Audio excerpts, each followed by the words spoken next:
guys, welcome back to my channel. It's just Jame, and I'm just here trying to change your perspective. I took the month of December off because there was just a lot going on. I changed jobs. I sort of changed jobs. I changed positions within my company, and we had the holidays and all kinds of stuff going on. So I took the month of December off, and it kind of gave me some time to reflect. And I'm trying something new here.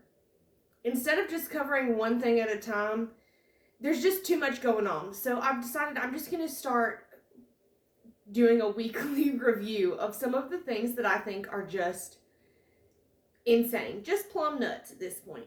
So obviously this week is the 1 year anniversary of January 6th. Actually, that's today, on the day that I'm recording this.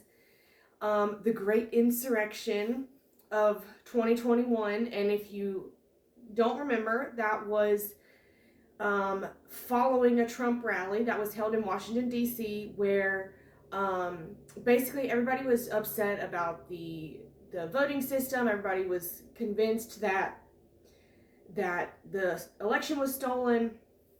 And first of all, just the fact that people are up in arms about us saying the election was stolen, us as in the conservative side, anybody, not everybody believes that.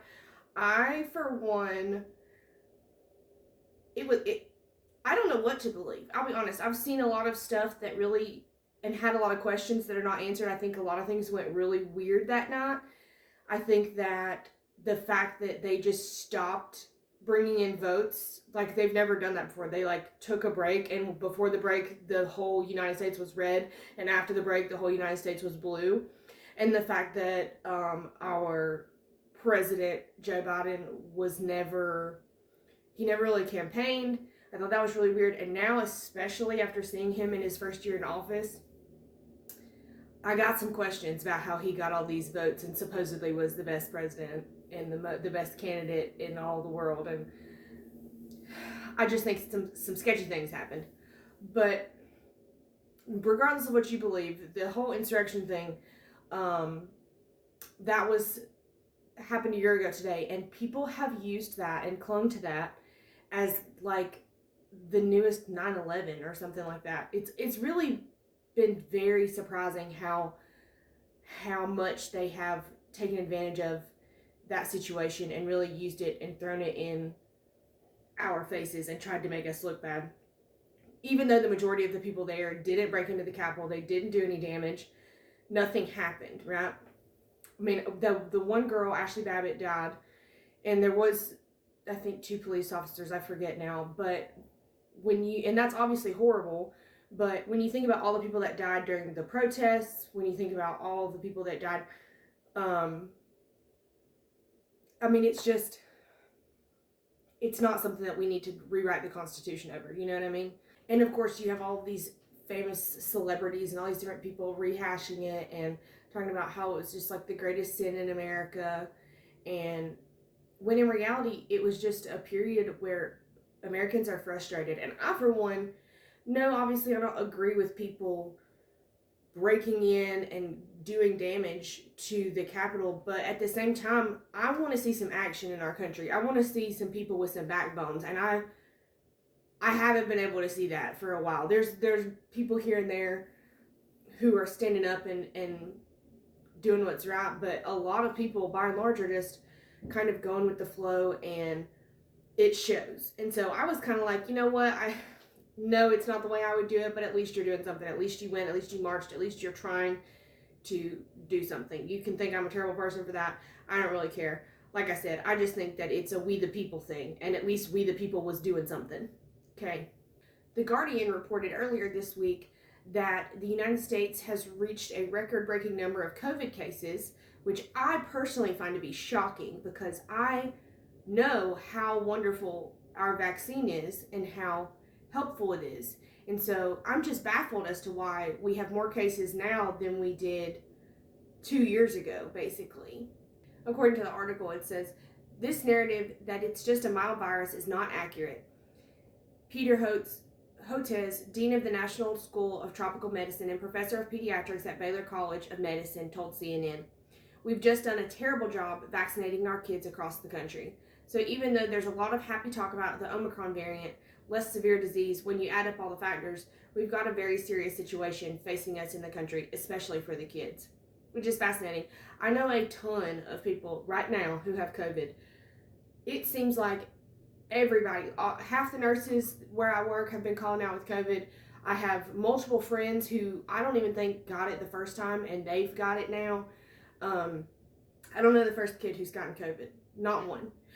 I do know of, I think, 2 that were patients of mine that were sick children who got COVID, immunocompromised children, and that was last year. I don't know of anybody this year that has it. But isn't it interesting that they're blaming not getting vaccinated on the increase in numbers when last year nobody was vaccinated? So, like, how do you see how that's illogical, right? Like, I'm not crazy, am I? And because of this crazy new amount of cases and hospitalizations, all these lockdowns are going back into place. Thankfully, where I live, it's just not a thing that people worry about. If you want to wear your mask and get your vaccine, that's fine. If you don't, for the most part, people leave you alone, and I'm very thankful for that.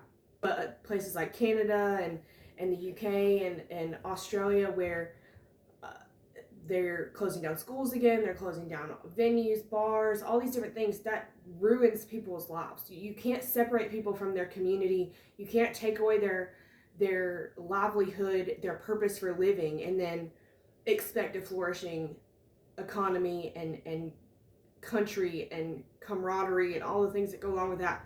It doesn't work that way. There's also been some talk recently about the new IHU variant. I haven't done a ton of research into it, but I will say that I think it's really interesting because by definition, viruses are going to mutate and there are going to be different variants. Just for a virus to get into your body, it sort of mutates a little bit just to adapt to you and to your system.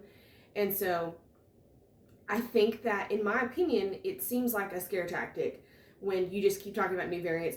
There's always going to be a new variant. It's silly to me to keep talking about it when we're not talking at all about exercise, about eating healthy, about healthy social environments and how those things can weaken or strengthen your immune system. If you're going to mandate a vaccine, you need to mandate people go to the gym. You need to mandate that people eat their Wheaties and eat their blueberries and eat their kale. At the very least, we need to be talking about vitamin supplementation. There's not been any of that. So don't come at me and tell me that I need to be afraid of something and that there's only one solution when, I guess what I'm saying is, why are we not studying the healthy people? Why are we not studying the people who are getting well and who are beating this within a couple of days? People like Joe Rogan, who has been dragged through the mud over this whole horse dewormer situation repeatedly. Even after he's called them out and called them liars, they just keep saying that he took horse dewormer, and it's honestly shocking at this point. Like, you would think a country who's so up in arms about and so terrified of this vaccine would be clinging to anything that was a beacon of hope. But instead, because this man is healthy and he got well and he's offering what he did as advice, people are smearing him and talking down about this drug that has an incredible safety record. I've talked about it before. I have a video strictly on that topic, but I just don't understand it, and it's really, really frustrating. According to the Los Angeles Times, a record 4.5 million Americans quit their jobs in November, and that's a sign that the economy's doing good. You can't make this up. A record 4.5 million American workers quit their jobs in November, a sign of confidence and more evidence that the U.S. job market is bouncing back strongly from the 2020 coronavirus recession. So this one took me a minute because I really don't see the logic here, in that if people are quitting their jobs, everywhere I know is shorthanded and short-staffed. We are short nurses at work. Everywhere, as far as I know, is short nurses. Everywhere is short waiters and waitresses. And we were at Waffle House the other night, and half of the seating was closed because they just didn't have the staff for it. I've been going to Waffle House my entire life. I've never seen a Waffle House closed, ever. I've been to Waffle House on Christmas Day. It was not closed. It's open 24/7. If you don't have a Waffle House, I'm really sorry about that. But this is one of those places that it's It's like the ER. It's always open. And I've seen multiple Waffle Houses who have been closing at nighttime now, and they're like limiting their menu and all this different kind of stuff. I just don't understand how people quitting their jobs is evidence that the economy is bouncing back. Earlier this week in the Associated Press, there was an article that even just the title to me was funny and ironic. Why are so many vaccinated people getting COVID-19 lately? And it's funny because that was the whole reason they got vaccinated, right? Was so that they wouldn't get it. And I've heard several places who have had, like, I know someone, for example, who had a party over Christmas, and every single person there had to be vaccinated in order for them to have this party. And they had a COVID outbreak. So it's amusing to me because we have not really done anything different. We take care of our bodies. We are respectful of our bodily fluids, and if they are projecting from us, we try to stay at home, which honestly rarely happens. We don't really get sick because we do take good care of ourselves. And I'm a little bit of a Nazi around here when it comes to getting sick. I nip it in the bud immediately. I don't even say that you're getting sick. I like to say you're fighting something off. I'm fighting something off. My body's fighting something off, because I think 90% of everything is mental, and that includes fighting off a sickness. So according to the Associated Press, why are so many vaccinated people getting COVID-19 lately? A couple of factors are at play, starting with the emergence of the highly contagious Omicron variant. Omicron is more likely to infect people even if it doesn't make them very sick, and its surge coincided with the holiday travel season in many places. People might mistakenly think the COVID-19 vaccines will completely block infection, but the shots are mainly designed to prevent severe illness. Now, is that what they touted about earlier this year? No, it wasn't. And the vaccines are still doing their job on that front, particularly for people who've gotten boosters. 2 doses of the Pfizer, BioNTech, or Moderna vaccines, or 1 dose of the Johnson & Johnson vaccine still offer strong protection against serious illness from Omicron. While those initial doses aren't very good at blocking Omicron infection, boosters, particularly with the Pfizer and Moderna vaccines, rev up levels of the antibodies to help fend off infection. So it ends the article by saying, advice for staying safe hasn't changed. Doctors say to wear a mask indoors, avoid crowds, and get vaccinated and boosted. Even though the shots won't always keep you from catching the virus, they'll make it much more likely you stay alive and out of the hospital. Now, this is where I have a real issue, especially as a nurse, especially when it comes to healthcare. If that's the only options we have, I made a video last year talking about how if that's all we can say is wear a mask and stay home and stay away from people and be afraid of people, then we are doing a humongous disservice as healthcare workers, as nurses, as doctors, as Americans. Your grandma knows how to keep you healthier than that. Take your vitamins, get out in the sun, get moving, get active, have healthy relationships, because fear is one of the most debilitating things on our immune system. And fear and anger are two of the emotions that will weaken your immune system. And get out of toxic environments and learn what there was a meme, I guess earlier this year, maybe last year, going around about, I don't know what's in my food, I don't know what's in my drinks, I don't know what's in this and that. So why am I so worried about what's in this shot? Do you understand the logic of that?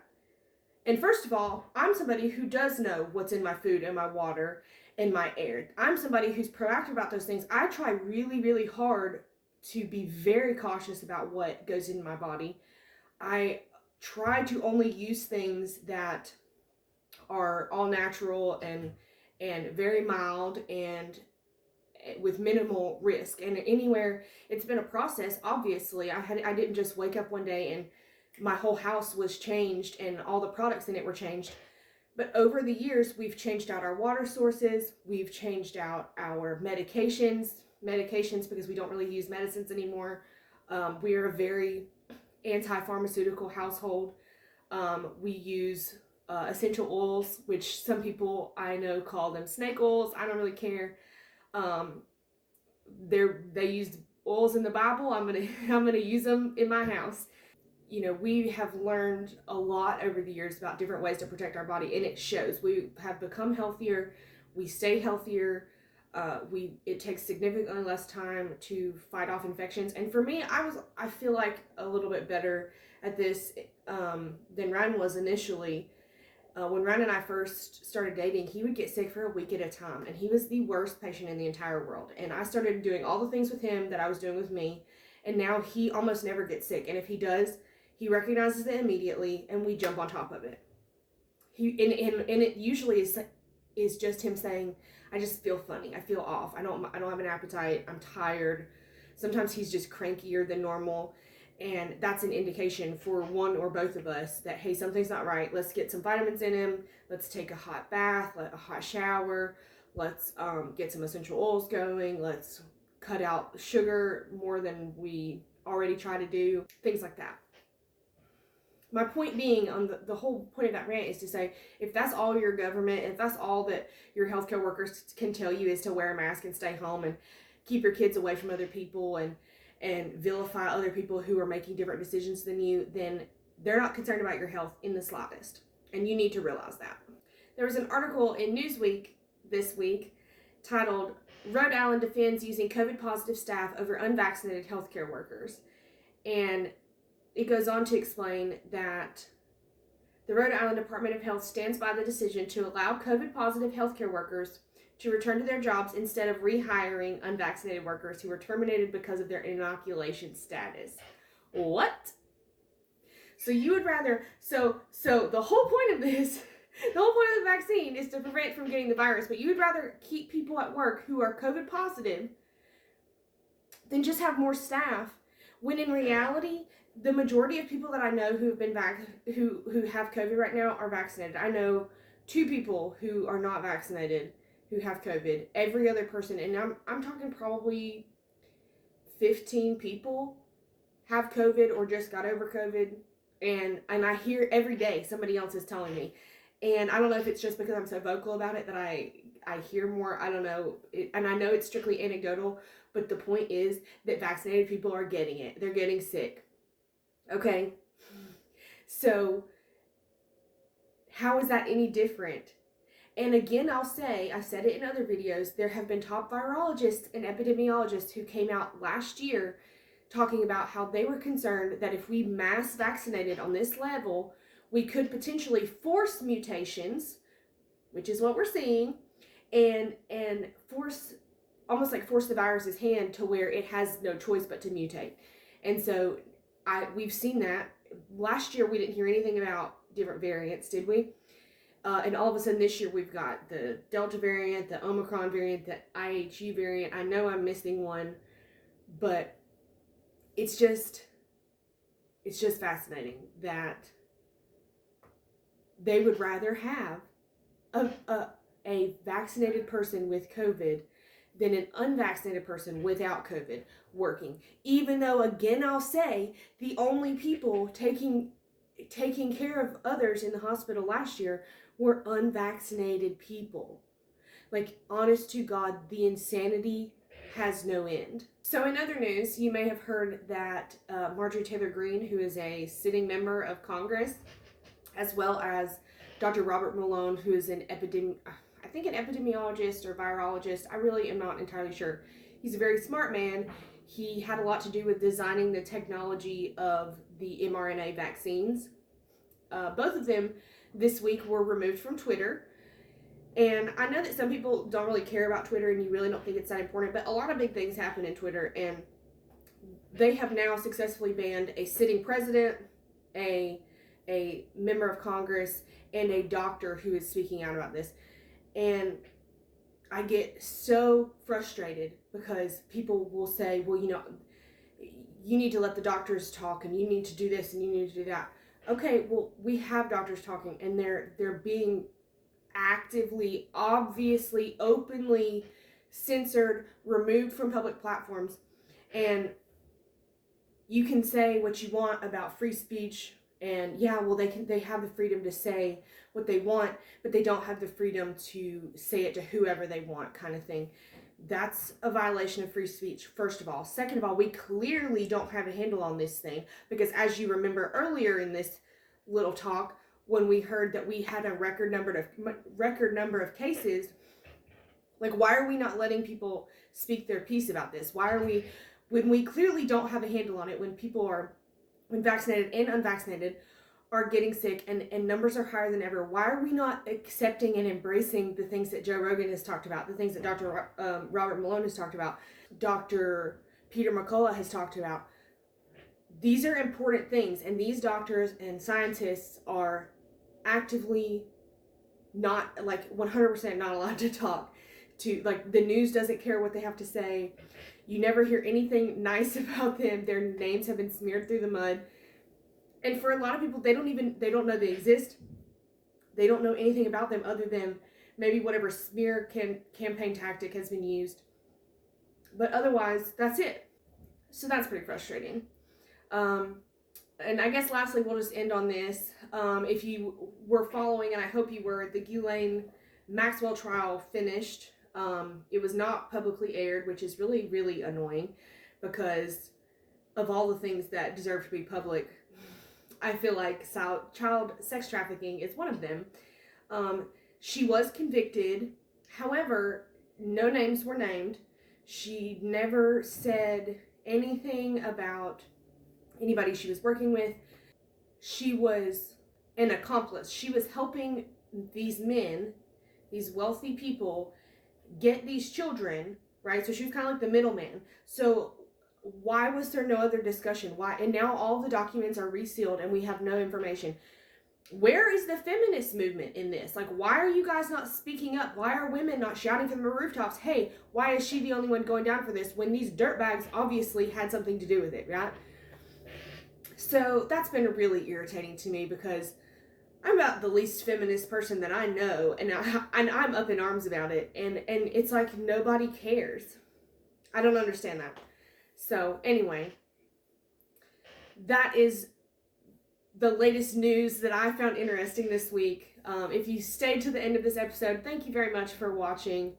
If you're keeping up, I am 2 days shy of 32 weeks pregnant. Let's get this bump in here. Oh yeah. I am mostly uncomfortable and mildly stressing out because we just still have a few things to do, and changing jobs and just doing all these different, there's a lot of like moving parts, and we are doing our home birth still, so just getting like the house ready and getting all of the things that I want and need, because obviously, like I said, I don't use regular medicine, so I'm looking for like natural healing products for during labor, just to help ease labor as well as after labor, postpartum. So that's just been a fun little research project and things. I think I'm going to do a video maybe when it gets closer to time of just like all the ins and outs, because I think it's interesting. You guys might, either way, I'll probably do it anyway. But other than that, that's all that we've been doing, is just getting ready for our little bundle of joy to come. And we had a wonderful Christmas and a great New Year. It was very low key, so I hope you guys did as well. Thank you so much for watching. Thank you for all your love and your support. I hope you guys have had a great New Year. I hope you're staying healthy. If you're not healthy, let me know. Like, let's talk about this, because I have videos about things you can do to be healthy. You can send me a direct message and I will give you advice on what you can do if you are getting sick. I absolutely think that this is a community effort to keep people well and healthy, and I don't think that there is a one-size-fits-all solution for everybody. So if you're sick, vaccinated or unvaccinated, COVID or not COVID, let me know, and maybe I can find something, or maybe I can point you in the right direction at least. So anyway, thank you for watching to the end if you are still watching. Until next week, I'm just Jame, and I am just trying to change your perspective. Oh, and if you think about it, if you could like this video, that would be great. And if you could subscribe, that would be even better. And I'll see you next time.